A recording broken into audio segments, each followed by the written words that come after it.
Hi, Ryan. Hello. How are you doing? I'm doing great. Great. Glad It's to be great to here. have you. Yeah. Thank you for giving us the opportunity to interview you. Absolutely. So, the first question, you are a self-made musician. You've been playing forever. You have 3 albums out, international tours under your belt since when? Last 3 or 4 years, I think. This is our 9th lengthy tour that we're doing. We're here from about the end of April to mid-July. We're over here in Europe right now. So it's a little ways. It's like 40-something gigs, right? 40-something, yeah. Great, great. You're only 28 years old? Yes. And you have no major record deal. Is that correct? Yes. They've all been my own independently made, produced, distributed stuff. The whole thing? All just me. Yeah. Okay. And was that planned, or how did that happen? Kind of was. Per album, there was always a different situation, and I've had talks with different things in the past where I've looked at it to where things either just didn't feel right, or I knew it wasn't the right thing to do with it, or for either me or for the music even and stuff. So looking at it that way, it's just, so far the situation's been best that I just take care of everything instead of them. And it seemed to work out well because I forget which album, but one of the albums was in the top 20 on cdbaby. Our first CD was in the top 20 of stuff on cdbaby. At the time, I believe there was like 30-something thousand records that they had. And it was a top seller on there. And then actually all of the albums have been top sellers now, have reached actually all the way up. And we've done good with that. We've done good on iTunes charts in a bunch of different countries, including Switzerland was the best that we did. In our brand new CD, when it entered in the iTunes charts, it was the highest ranking country that I had heard about, at least. Fabulous. Congrats for that. Thank you. So that means that so you are your own label, yes, per se.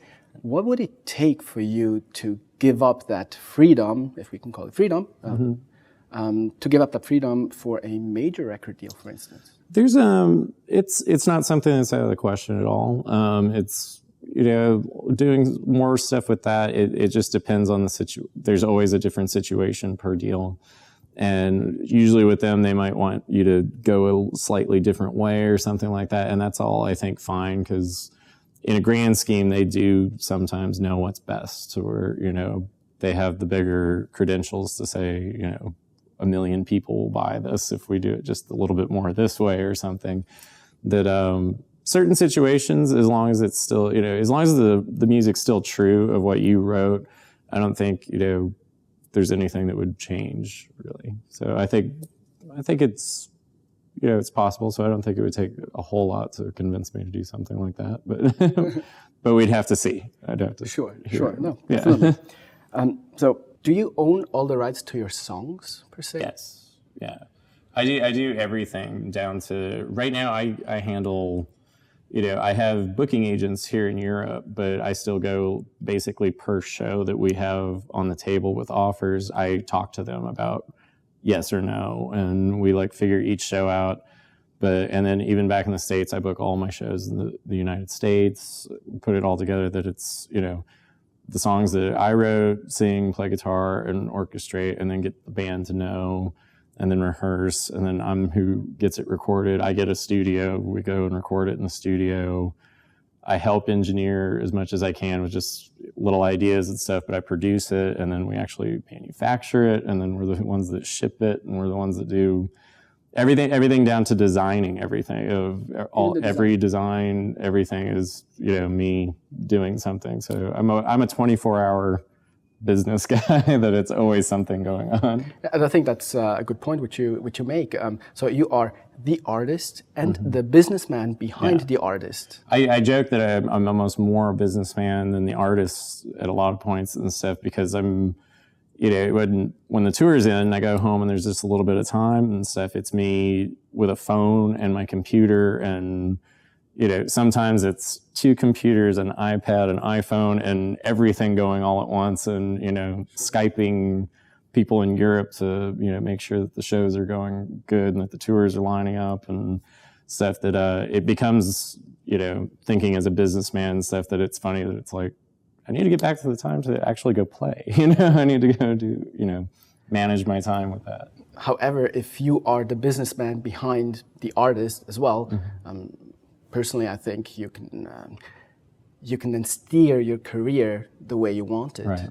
Was that it's a bit more freedom. There's actually some people I'm talking to right now about new management maybe, and it's all good. It's I think you have to find a common ground with people, I think, to work in any situation and stuff. I think I always have a very strong thing for just finding good people and stuff that I kind of always know within like a second of like knowing someone. It's like, oh, this is fine, this is going to be great, and usually if it's that thing, you'll usually see things the same way and have the same kind of goals and what you want to do. But being my own guy, I've been able to do a lot of that.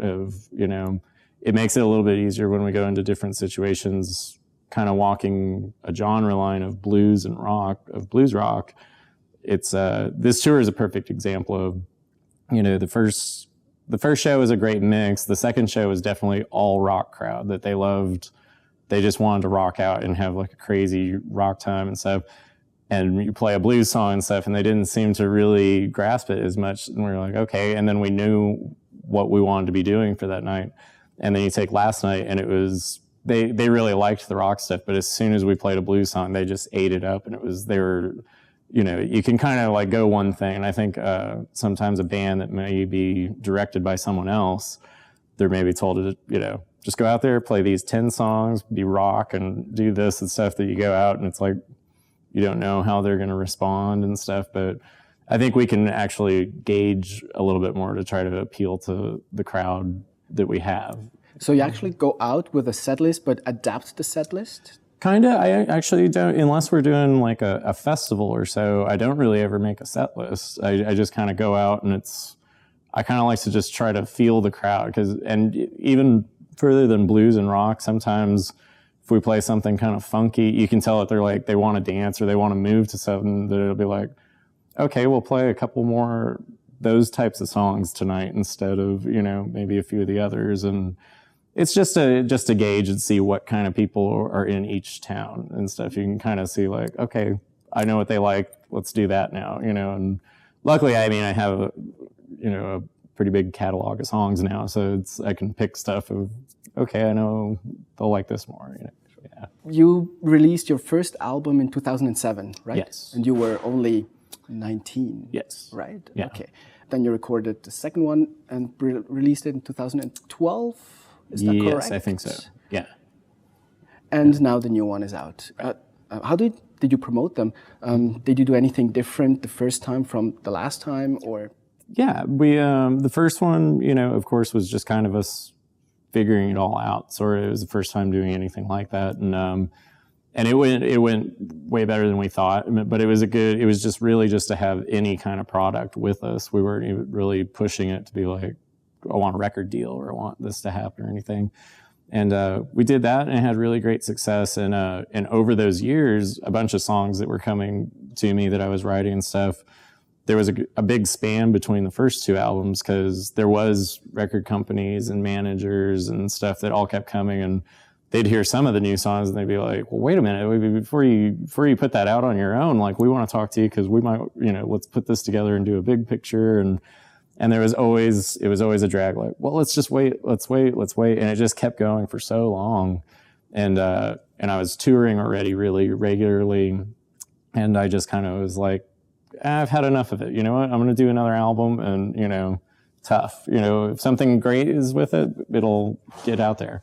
So we did the second album, and then, stuff's always just flowing and stuff. So we're already up to now the third album. And yeah, every time we learn a little bit more of like how we want to push it or promote it. So basically this last year, I had hoped for the album to be done earlier, but this last year in touring, we promoted that the new album was coming and kind of teased with new songs that would be on the album. And I think it kind of got some hype, because people then, after seeing it live, were like, yeah, I want the album. Like, I want to be able to go home and listen to it now. And I think it made them a little bit more hungry. I did a really cool music video for our single from the album Memphis that this really great cinematographer and photographer, Denise Tricello, me and her shot the video in Memphis when I was on tour last year. And we kind of used that as a promo to get people into it. And that immediately got a lot of people that wanted the album specifically, even just for the one song, and kind of different ways of how we wanted to tease and kind of get people that were, get them excited to wanting, especially after 3 albums where there's a lot of artists, I think, that you can get an album and each album just sounds kind of like the last one, like, what to expect. That I always try to change them enough that, I think that goes into our little idea of how to maybe change each time we've done stuff. Yeah. Sure. I saw this video on YouTube, an interview with you, where this nice lady, I forget which country that was, she said you were the best guitar player in the world. And that's the reaction you gave her too. No. She was drinking heavily. Fabulous. No, just kidding. Well, she said that, and I mean, if I read your biography, I can see that you got so many awards and nominations and all of that. I don't want to go into that. The question is, do you think that those awards helped to build your brand? Absolutely. There was a lot of stuff back home that even just local awards, little accolades, really helped even there. And, it always gets your name out there. It's kind of a tag now these days that can kind of come up if someone's just searching blues rock guitar player, they'll probably find me on a list somewhere. But certainly the bigger key moments in life, basically the bigger awards that I've gotten and stuff, those definitely have been huge boosts to my career. In 2010, when I won the Play Crossroads contest, I was picked by Eric Clapton from over 4,000 entries from around the world. That was such a big accomplishment, and especially, someone like him being involved, it made it such a, wow, well, like, who is this little kid then? Like, I call myself a little kid still, but, who's this kid from Albuquerque, New Mexico that got this and stuff? And that got a lot of notice, but that's really what helped get over to here too, is that, I was already in the process of really trying to make it happen. It was kind of working. And then when all of that happened, that just really bloomed and made that bigger.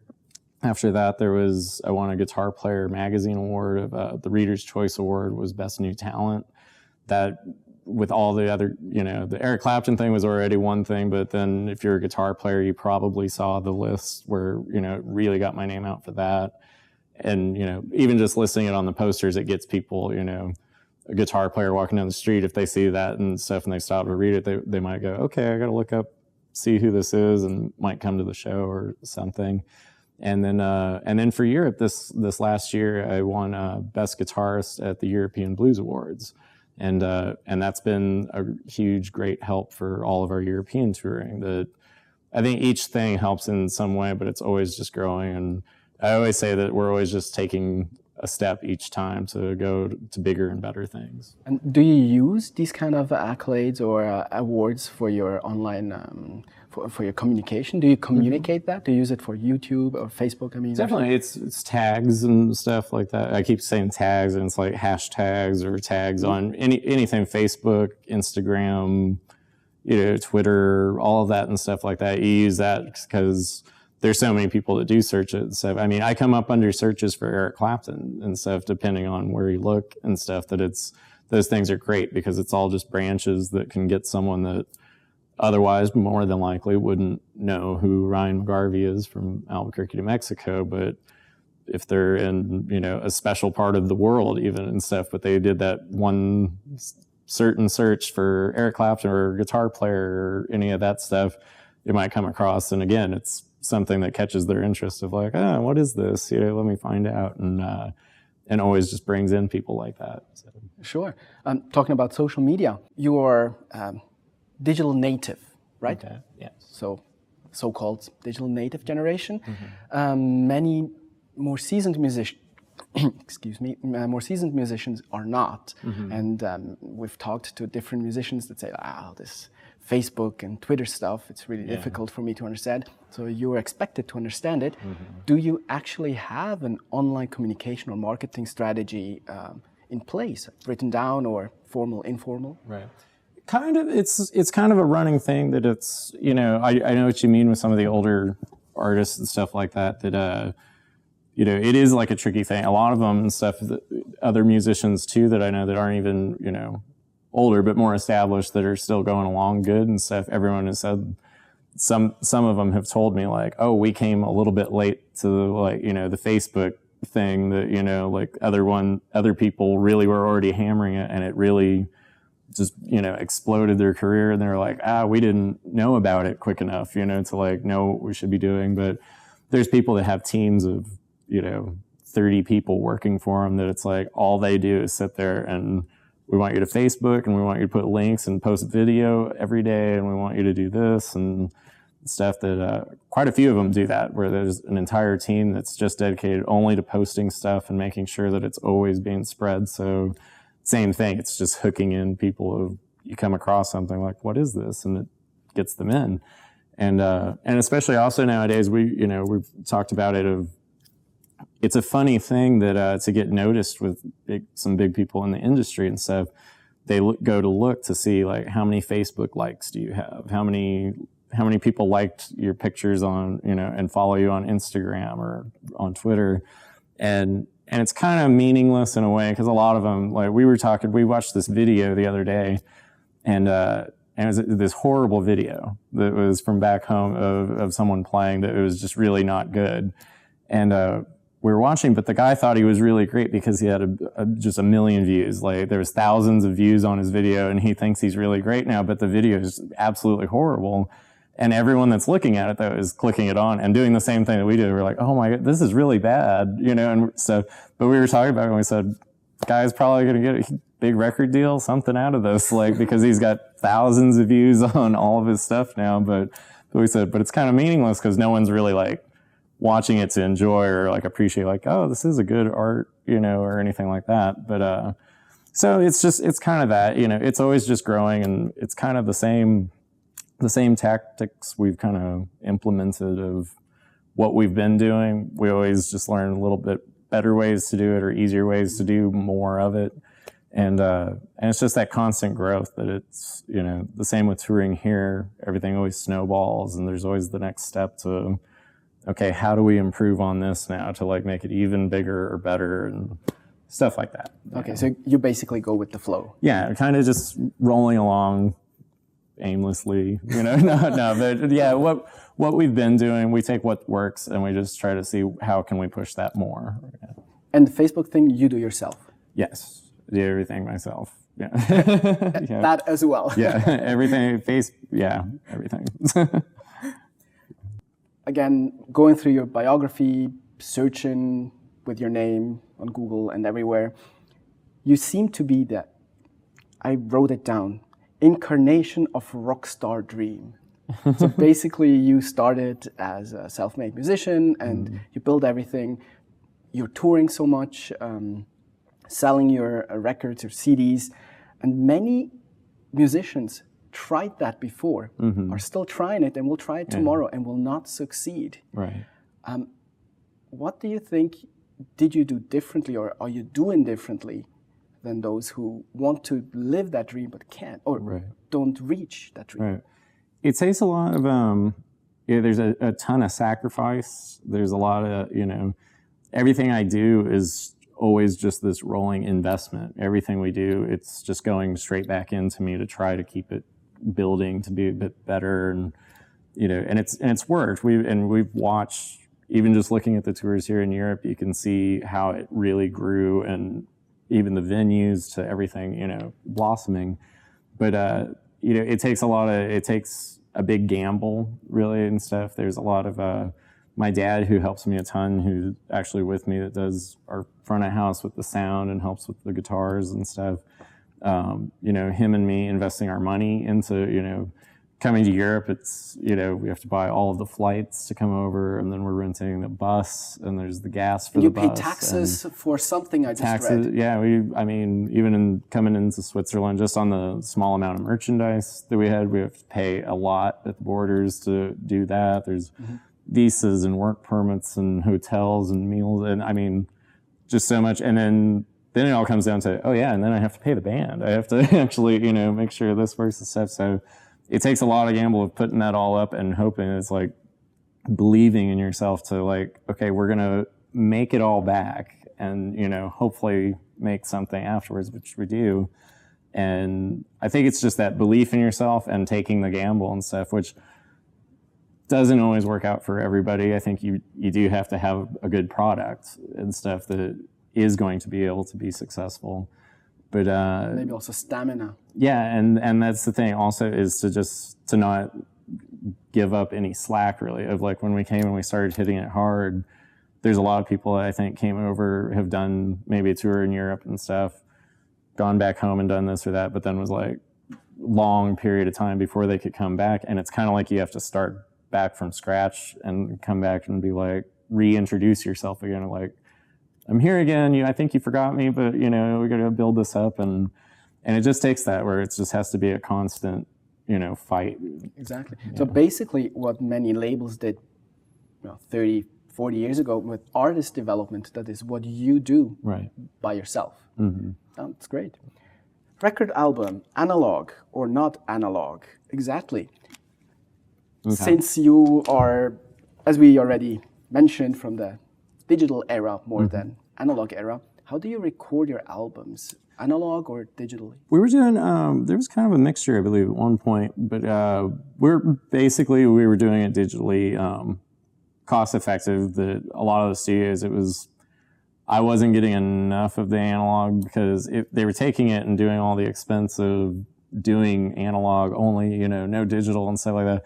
And then all of that gets dumped back into Pro Tools on the computers anyways, and then it's made and stuff that was like, well, why would we just do all that? Like, it's, now you just put it on the computer again, But we do that, but we try to get as natural and real sounding as we possibly can and stuff. Even down to recording processes of everything is, I haven't, on all 3 albums, I've never used like a click track, like a metronome to like, usually in a studio have that so that everything's in perfect time and stuff. And I like the live feel of the band, where it's like, no, if the solo's coming and, it's getting to that point where it's just got to go nuts and stuff, and the band rushes it a little bit because they're into it too, and it gets that. I was like, it's like a feeling that you kind of want to get across too, that I think comes across good. But, we, down to the miking, using old vintage amps and just everyone playing live in the place and recording it live. And the whole band is there, right? Yeah, we record everything live, and then if there's something I need to go and overdub, like put a second guitar in or keyboards or, redo the vocals from a scratch vocal or something like that, there's that. But basically the song that you hear is us in a studio of 3 guys just rocking out, basically. Cool. Well, we get to the bonus question. That's the last question, by the way. And very short one. Do albums still matter, and why? I think so. There's interesting ways of doing it. The albums do matter. I think this day and age, it really is so kind of weirdly based on just specifically a song or the song of, I think albums have to be better these days, so that the entire album from front to end has to be every single song, a song that everyone that you're going after is going to be like, need it, going to buy it, here you go. And because this day and age, I just read a really great thing about it. I mean, it's sad, but it was really great that they were talking about the attention span people have with music these days. That it's a great thing that vinyl has come back and stuff, because back in vinyl days, there was, you would hold the record and listen with your headphones, but you'd be looking at the record and you kind of had this connection, and there was more to it, like, because you had it in your hands and you could feel it and look at it and read, who they thanked, what they were using and stuff. And that all kind of had faded away over the years so bad that, especially with digital music, a lot of it is, and I'm guilty because I do the exact same thing, is I'll hear a song, and it could be a pop song even or whatever, and heard a little bit of it, but it's like, oh, I actually like that or something. And it's like, and you pull up iTunes and you click it and you buy it. And, all the songs are shorter and shorter, but you get that. And then it's even at that, you don't really almost listen to the whole song. Like, if you're streaming music online, it was a study that they said most of the songs that are being streamed on something, someone watches has their computer open or something. They're listening to the song on Spotify or Pandora and stuff.